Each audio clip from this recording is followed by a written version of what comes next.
Prime aux langues nationales, c'est le titre de la chronique culture de ce mercredi, Stanislas. Oui, c'est bien ça. On y va. Bienvenue à tous.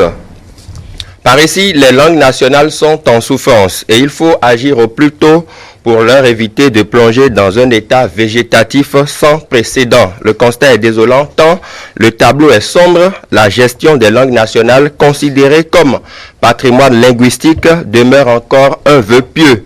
Depuis des lustres, la majorité des pays africains ont toujours déroulé le tapis rouge à l'utilisation exclusive de la langue des pays colonisateurs tels que le français, l'anglais, l'espagnol ou encore le portugais. Les institutions étatiques ont souvent admis pour moyen de communication le français de façon exclusive. À tout ceci s'ajoute la disparition galopante de toutes les langues nationales des usages, lesquels sont sacrifiés sur l'autel de l'envahissement impromptu de la colonisation. Et le mal, il s'étend avec ces tentacules à différents niveaux. D'abord, c'est une barrière pour la participation directe des non-lettrés au débat de développement et pourtant, citation, l'aliénation est la plus grande mutilation que peut subir un homme, fin de citation. Aminata Sofal ne croyait pas si bien dire dans l'appel des arènes, il faut impérativement revenir aux langues nationales à tous les niveaux, c'est mon avis, et surtout les plus jeunes sont les plus concernés. Le vent du renouveau démocratique qui a balayé l'Afrique noire dès 1990 a eu pour implication directe l'application effective à tous les niveaux de décision, les différents acteurs de la vie publique, y compris les analphabètes. Citation, l'abandon de nos langues nationales nous couperait tôt ou tard de nos traditions et modifierait tôt ou tard la structure même de notre esprit. Fin de citation. Venant de Amadou Hampâté-Bâ, africaniste convaincu, on ne peut en dire mieux. Les intentions politiques exprimées depuis plusieurs décennies, les comportements en matière de communication linguistique dans les administrations, lors des différentes rencontres internationales et pendant même les périodes électorales, démontrent avec pertinence le besoin accru et imminent de la formalisation et l'utilisation des langues nationales dans nos différentes sphères. Les discours intellectuels, aussi bien scientifiques que politiques, depuis les périodes des indépendances, mettent de façon honnête l'accent sur l'importance des langues nationales dans l'animation de la vie publique, administrative, sociale et autres. Le simple fait pour moi d'imaginer ce matin l'autorisation des langues Fon, Adja, Mina, Yoruba dans l'administration en fonction de leur dominance géographique, oui, en fonction de leur dominance géographique, me donne déjà des frissons. Les populations n'en demanderaient pas mieux. Aussi, faudrait-il, pour les plus jeunes, apprendre leur langue. C'est impératif. Je plaide pour un arrimage dans les deux cas. Ceci participera de l'enracinement effectif dans nos cultures qui sont d'une richesse infinie. Mieux, apprenons aussi à faire usage de nos langues nationales. C'est avant tout une identité dont nous devons assurer l'entière fierté. Ce n'est pas être dépaysé que de parler couramment la langue Yoruba, Fon ou Mina par exemple. C'est plutôt un signe fort de richesse linguistique. Voilà, Stanislas Benokouamoua, vous invitez tout simplement les uns et les autres à être fiers de leur langue nationale, c'est bien ça? Oui, c'est le message en gros. Oui, en gros c'est le message et au-delà de cette invite, je crois que nous devons faire l'effort de maîtriser nos langues nationales. Nous devons faire l'effort de les parler. J'ai parlé de dominance géographique tout à l'heure, ça veut dire que d'où est-ce qu'on vient, de n'importe quelle région qu'on provient, on doit pouvoir maîtriser peu ou prou nos langues nationales parce que cela participe à l'enracinement de notre culture. Cela vient nous révéler un tant soit peu.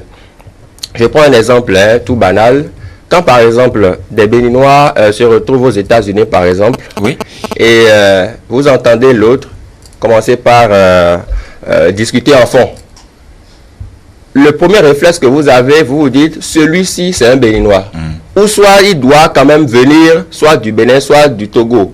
Vous voyez donc, les langues permettent déjà... Togo, on parle moins fort, peut-être Mina. Oui, peut-être Mina. Oui, c'est... N'est-ce pas, Lali? Oui.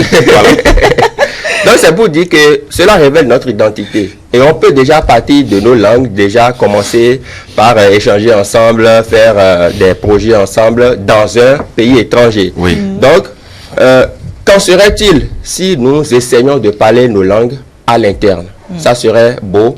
Et j'estime ce matin qu'il faut fondamentalement revenir à ça, quel que soit notre niveau social, quel que soit notre rang social. Voilà. Quel que soit notre niveau social, il y a certaines personnes qui font des enfants et qui évitent de leur parler leur propre langue maternelle, qui leur parlent français à la maison. Et l'enfant grandit comme ça en se déconnectant de ses langues, on va dire, de ses origines linguistiques. Qu'est-ce que vous en pensez, Stanislas? Je pense que c'est mauvais. Je serai péremptoire sur la question. C'est assez mauvais. Et parfois, le certains péché, le font au nom d'un certain intellectualisme. Hein, on croit que c'est être intellectuel que de faire ça. Exactement. C'est là que j'en venais justement. C'est un péché mignon que de croire qu'être intellectuel nous désoriente de notre langue nationale. Vous voyez? C'est pour cela qu'on doit saluer toutes les tribunes où on fait la promotion de nos langues nationales, surtout à travers des émissions en fond, en Nadia, en Yoruba. C'est assez important parce que tout le monde ne comprend pas forcément la langue de Molière. Oui. Et vous savez que quand bien même nous sommes intellectuels, il arrive des moments où on a besoin de se ressourcer. Se ressourcer, pour moi, c'est aussi parler couramment sa langue nationale. Vous voyez, cette mauvaise habitude est tellement ancrée dans nos comportements que dès lors qu'une autorité ministérielle ou présidentielle même, on arrive dans un discours, dans une manifestation officielle, à parler la langue fon ou Yoruba en 2 secondes, ça capte l'attention. Tout le monde se dit, mais tiens, il a parlé fon, il a parlé Yoruba. Cela ne devrait pas surprendre, parce qu'avant tout, il est béninois. Donc, il faudrait que nous revenions à ces habitudes-là. L'autre chose aussi, c'est que les jeunes aujourd'hui, vous savez, avec les téléphones Android, génération tête baissée, déjà que la langue de Molière, on la sacrifie comme on veut. On ne sait plus faire couramment les accords grammaticaux. Il y a qu'aujourd'hui, on se déconnecte de nos langues nationales. Quand vous demandez à un jeune de parler le fon ou bien le mina ou bien la langue adja, par exemple, il te dit non, ça c'est une langue des villageois, comme si lui-même ne vient pas d'une région ou bien d'un village. Donc j'estime que le mal est profond, le mal est assez profond. Il faut simplement que chacun de nous sache qu'il a une langue nationale ou des langues nationales qu'il doit promouvoir et qu'il doit essayer de comprendre. Il n'est jamais tard pour comprendre sa langue nationale. Quand bien même vous avez 40 ans, 50 ans, 60 ans, que vous ne connaissez pas vos langues nationales, on peut toujours aller chercher. Vous pouvez toujours aller chercher. Voilà. Stanislas, vous parlez quelle langue? Je parle le fond, hein. Le fond? Parle le fond, ouais. Si c'est moi qui lui avais posé la question, il ne répondait jamais. Ah bon? Ah ben oui, évidemment. Bon, la charité, bien on commence par soi-même. Gilles Christ aussi va participer à l'exercice tout à l'heure. Oui, c'est vrai que l'émission, c'est vrai que... Oui, on va le faire en antenne. Non, on ne va pas le faire en antenne. D'ailleurs, on va commencer par Gilles Christ. C'est la première qui prête d'ailleurs. Exactement. C'est ça. Voilà. J'ai la juste une phrase. Juste une phrase. Il maîtrise plutôt la langue adja, je crois. Merci. Ouais, c'est ça. Il a répondu en place. Le Mina, voilà. Oui, c'est ça, moi c'est le Mina. Voilà, c'est ça, le Mina. Mina du Togo ou du Bénin?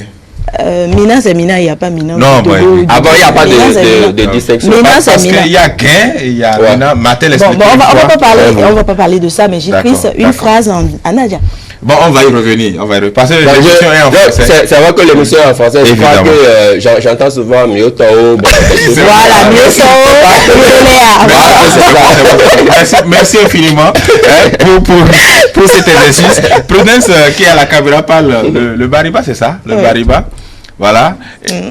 Pardon, le Wama. Le Wama. Donc, primo langue nationale. C'est ça.